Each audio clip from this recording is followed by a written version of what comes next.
Har xil to'garaklar bor bizda hozir. Masalan, sport bor, masalan, kurash bo'yicha, gimnastika, tikuvchilik, endi robototexnika, undan tashqari tadbirkorchilik bo'yicha o'qib turibmiz hozirgi kunda. Endi bu nima deydi? Masalan, kelajakda endi bolalarimiz uchun uni yaqinda bir bolamiz yana respublikada birinchi o'rin oldi robototexnika bo'yicha.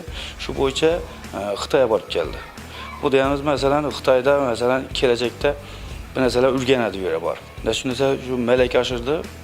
Hafta davomida uni bu yerda narsalarni ko'rib, malaka oshirib kelajakda bu yerda masalan 200-300 odamni ish bilan ta'minlashi mumkin. Bu degani hammasi o'zini-o'zi bo'lib turadi. Prezidentimiz hammasi masalan tashabbusi bilan bo'lib turibdi. Undan tashqari yana kelgusida yana shaxmat bo'yicha o'zlari nogiron bo'lishiga qaramasdan o'z ustida ishlab, masalan Hasanboy aka uni tayyorlab, masalan nogiron bo'lsam respublikada ham ikkinchi o'rinni oldi masalan. O'zim nogiron bo'ldi deb uyinda o'tirmasdan masalan shu bolaning ustida ishlab, tayyorlab, ustozimiz ham katta o'rinni olib berdi. Undan tashqari masalan xorijiy tillarda respublikada masalan ikkinchi o'rinni olib turibdi bolalarimiz. Saparov, Ulug'bek. Endi bu bolalarning sonini aytaversak, ulayib boraveradi. Har bir bolada bizning o'zi iqtidori bor. Hamma iqtidorli yo'q degan bola emas. Onun için mesela ota-onaning ham o'zining mas'uliyati bor. Shu bolaning iqtidorini chiqarish uchun ota-ona ham hissasini qo'shishi kerak. Ne uchun? Mesela shu yerga barkamol yuborishi kerak. Biz ham mesela uni har tomonlama o'rganamiz. Robototexnikaga tashiymiz masalan, sportga tashiymiz, shaxmatga tashiymiz. Qaysi yo'nalishda masalan o'zining iqtidori bo'lsa, shu yo'nalish bo'yicha masalan kelgusida O'zbekistonga foydasi tegadan bola bo'lib chiqadi. Hozirgi kunda bizda endi masalan 7 yo'nalish bor. Undan 40 ta masalan herkesin mesela 7 yo'nalish deganimizda mesela sport bo'yicha bir yo'nalish ketsak, sportda masalan gimnastika ketaveradi-ku. Shunday hisoblasak 7 yo'nalishdan 40 tasi masalan to'garak bor. Bu deganimiz masalan robototexnika bo'lsa, avtomobil. Herkesin o'ziniki bor. Masalan xorijiy tilda ingliz tili masalan. Uni shu bo'yicha hozir bolalarimiz o'qib turibdi. Shu bo'yicha hozir aytdim size, natijalarini aytdim men. Endi u her turni o'zini shu bo'yicha musobaqalar bo'lib turibdi. Lakin şu prezidentimizga rahmat, şu shoirlar shunday yaratib beribdilar bizlarga.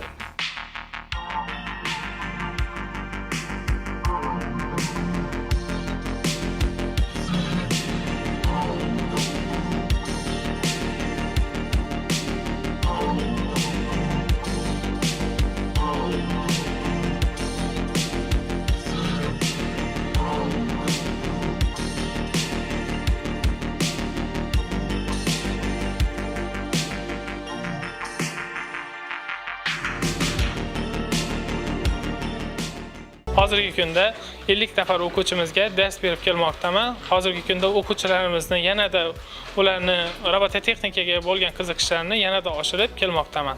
Ushbu soha sizda juda ham rivojlanib borayotgan sohalardan biri hisoblanadi. Umuman olganda bu sohaga qiziqishingiz qachon boshlangan? Bu sohaga qiziqishim asosan maktab davriga to'g'ri keladi va maktab davrida turli xil kartonlardan, turli xil motorlardan robotlarni yasab va maketlarni yasaganman. Bu soha bo'yicha qayerdadir o'qiysizmi? Hozirgi kunda Urganch davlat pedagogika universitetida tahsil olib kelmoqdaman va hozirgi kunda maktabimizning o'zlarimizda tashkil qilingan respublikada robototexnikaga bo'lgan o'qituvchilarni shu sohada o'qitib, sertifikatlarni berib kelmoqdalar. Ham dars olasiz, ham dars o'tasiz demak, to'g'rimi? Ha, to'g'ri. Juda ham ajoyib. Birinchi marta yasagan robotingiz esingizdami? Ha, birinchi marta robot yasaganim esimda. U oddiygina maket hisobida robot qilib yasaganman kartondan.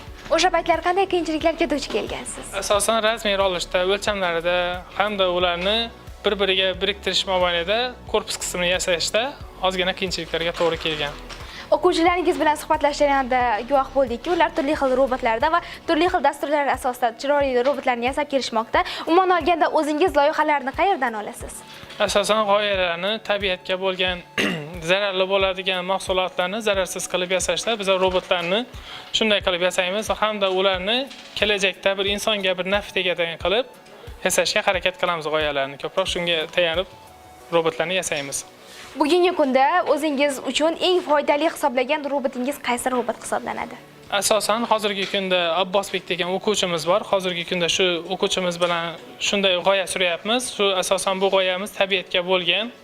Uni chiqindi mahsulotlarni saralash qutisini yasaganmiz. U 3 xil nimada saralaydi. Chiqindilarni oddiy qog'oz qutida hamda metallni hamda polietilen qoplarni o'zi bir vaqtning o'zida tashagan paytida saralab beradi. Va bu tabiatga bo'lgan chiqindi mahsulotlarni o'z bir qutining o'zida jamlab yig'ib beradi. Bu robotni yasab bitkazish uchun sizningcha qancha vaqt talab etiladi deb o'ylaysiz? 1-2 oycha vaqtimiz ketdi. Hozirgi kunda u bitib qolyapti. Qanday muvaffaqiyatsiz jarayonlarga duch keldingiz bu robotni yasashda endi? Muvaffaqiyatsiz jarayonlari uni korpus qismida hamda uni dasturlash qismida ozgina qiyinchiliklarga to'g'ri keldik va shu mobaynida bartaraf ham qildik. Va hozirgi kunda u g'oyamiz dolzarb g'oyalarimizdan biri hisoblanadi va uni hozirgi kunda domlarning oldilariga qo'yish imkoniyatimizga egamiz. Va bu insonlarga anchagina foydali bo'ladi. Ha. O'quvchilar bilan ishlash jarayonida qanday qiyinchiliklarga duch kelasiz? Asosan o'quvchilar bilan qiyinchilikka to'g'ri keladigan tarafi hozirgi kunda o'quvchilarimizga ozgina shoshqaloqligi sababli razmer olishda, o'lchamlarida ozgina qiyinchiliklarga to'g'ri kelib turibdi. Agarda muvaffaqiyatsiz chiqsa ularning yasagan robotlari, ularga qanday qilib motivatsiya bera olasiz? Shu mobaynida ozgina bilimlarni ko'nikmalarimga tayangan holda ularga shu o'lchamlarni to'g'ri kesishda hamda to'g'ri o'lchamlarni olishda o'rgatib, shu mobaynida bartaraf qilib boramiz. Kursingizga keladigan o'quvchilarning yoshlari ham chegaralanganmi? Albatta, 7 yoshdan 18 yoshgacha kursimizga keladigan o'quvchi yoshlarimiz 7 yoshdan 18 yoshgacha bo'ladi asosan.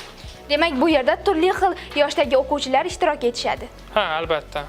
Robotlarni yasash jarayonida albatta ularning yoshiga ham bog'liq bo'lishi mumkin. Sababi bilim olish darajasi aynan shunday bo'ladi. Bu sizga qiyinchilik tug'dirmaydimi? Chunki turli xil yoshdagi o'quvchilar bilan ishlash tabiiyki birozgina qiyin hisoblanadi. Har bitta o'quvchining o'ziga xos xarakteriga moslashgan tarzda ularga bilim ko'nikmalarini berib kelmoqdaman. Siz yasagan robotlar asosida mana shu hayotga tatbiq etilgan g'oyalar ham bo'lganmi? Ya'ni sizning yasagan robotlaringiz asosida ishlab chiqarishlar. Albatta, hozirgi kunda mana shu yilning may oyida bo'lib o'tgan tanlovimizda yosh muhandis tanlovimizda Abbosbek degan o'quvchimiz bilan qatnashdik. Unda saralovchi qutisi bilan, chiqindini saralovchi qutisi bilan qatnashib keldi. Bunda saralovchi qutichamizni ishlash mobaynida bu 3 xil variantda saralaydi va bitta chiqindini tashlash mobaynida metall hamda polietilen qoplarni hamda metal idishlarni bir vaqtning o'zida saralaydi va bu g'oyamiz hozirgi kunda davlat tarafidan rag'batlantirilib, bu g'oyamizni yanada uni mukammallashtirib, uni kelajakda ishlab chiqarishni ham yordam berishga kafolatlab, hozirgi kunda robototexnikamizdagi mana shunday qutilarni mana shunday domlarimiz oldinda ko'paytirishni ma'qullashtirdi. Demak, sizning loyihangiz asosida aynan mana shunday texnologiyalar ishlab chiqariladi, to'g'rimi? Ha, albatta, bizning asosiy g'oyamiz mana shunday chiqindi mahsulotlarni bir vaqtning o'zida saralab, hamda uni chiqindi mahsulot tabiatga hech qanday zararsiz chiqindi mahsulotlarni hidi hamda ularni chiqib yotmasligiga kafolat beramiz. Mana shunday robototexnikaga qiziqishlarimni hamda ularni oshirish mobaynida albatta ustozlarimiz bor. Bu ustozlarimizdan Qalandarov Bahrom ustozimiz, Latipov G'ayrat ustozlarimiz hamda maktabimiz Urganch tuman Barkamol avlod maktabimiz direktori Qazakov Xudoybergan ustozlarimizga ham katta rahmatlarni aytib qolaman.